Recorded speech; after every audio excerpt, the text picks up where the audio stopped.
সম্মানিত ইমাম খতিব এবং আলেম ওলামায়ে কেরাম, আসসালামু আলাইকুম ওয়া রাহমাতুল্লাহ।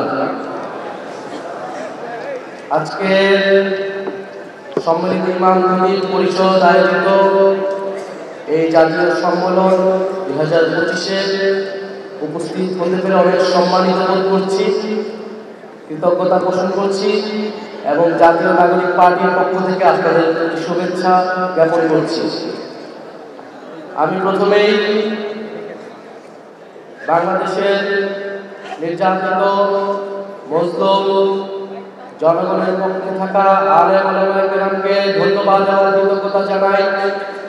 24শে জুলাই আগস্ট গণ অভ্যুত্থানে ছাত্র এবং আলেমরা কাঁধে কাঁধ মিলিয়ে লড়াই করেছিল বলেই বাংলাদেশ নতুন করে স্বাধীন হয়েছে। আমরা দেখেছি বিগত 16 বছরে মাদ্রাসার ছাত্রদের কিভাবে নির্যাতন করা হয়েছে, সমাজের সকল সুযোগ সুবিধা থেকে দূরে রাখা হয়েছে। ইসলাম বিরোধী ট্যাগের মাধ্যমে মুসলমানদেরকে সমাজের মূল ধারা থেকে, সমাজের জাতীয় সংস্কৃতি থেকে ইসলামকে দূরে রাখার চেষ্টা করা হয়েছে।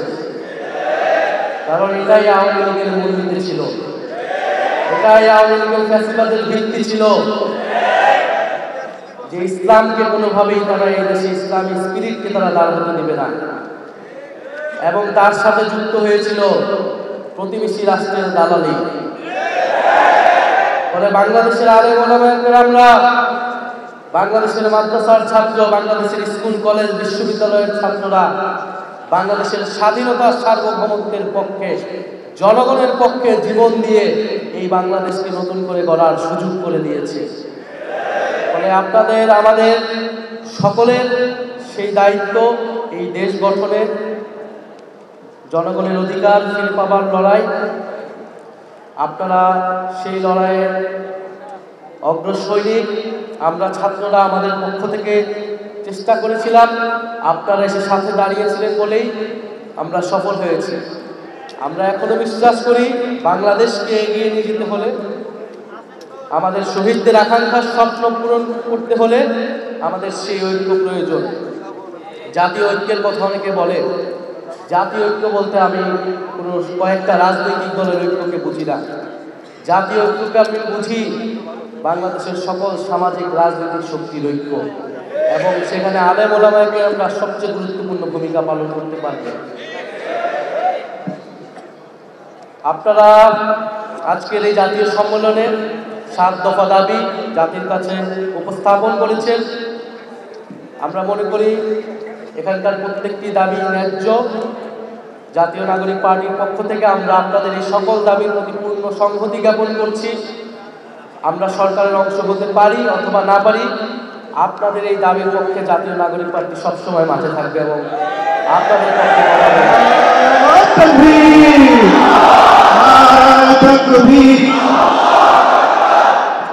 সম্মানিত আলেম ওলামায়ে কেরাম, আমাদের দেশের রাজনৈতিক ফ্যাসিবাদ দূর হয়েছে, কিন্তু বিগত 16 বছরে এই ফ্যাসিবাদ বাংলাদেশের যত ক্ষতি করেছে, সেই ক্ষতি সামলে উঠতে এই দেশকে নতুন করে গড়ে তুলতে হলে আমাদের আরো অনেকটা সময় দিতে হবে। আমাদের সমাজকে বিভাজিত করা হয়েছে, সমাজে নৈতিকতা মূল্যবোধের অবক্ষয় ঘটানো হয়েছে। বাংলাদেশের শিক্ষা ব্যবস্থা, সংস্কৃতি সবকিছুর কি বেহাল দশা আপনারা সবকিছুই জানেন। ফলে আপনারা যারা ইমাম খতিব রয়েছেন, সম্মানিত আলেম রয়েছেন, আপনাদের উপর দায়িত্ব অনেক অনেক বেশি।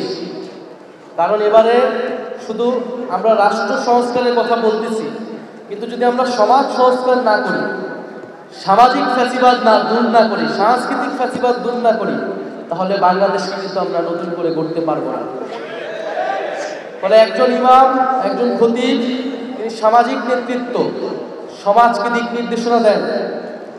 মসজিদ আমাদের ঐক্য এবং শান্তির স্থান, মসজিদ আধ্যাত্মিকতার কেন্দ্র। ফলে আমাদের চরিত্র গঠনে, সমাজ গঠনে, ন্যায় ইনসাফ এবং মানবিকতা প্রতিষ্ঠায় মসজিদ গুরুত্বপূর্ণ ভূমিকা পালন করবে। এবং সেখানে দিক নির্দেশনা এবং কান্ডারির ভূমিকায় থাকবেন আপনারা যারা ইমাম খতিব এবং সম্মানিত আলেম ওলামায়ে কেরাম রয়েছেন যারা, বলে আপনাদের উপরে সেই ভরসা আমরা রাখতে চাই এবং আমরা আপনাদের সেই কাজের সহযোগী হতে চাই। শুধু রাষ্ট্র পুনর্গঠন নয়, আমাদেরকে সমাজ পুনর্গঠন করতে হবে, আমাদের ব্যক্তির চিন্তা মানসিকতার পুনর্গঠন করতে হবে।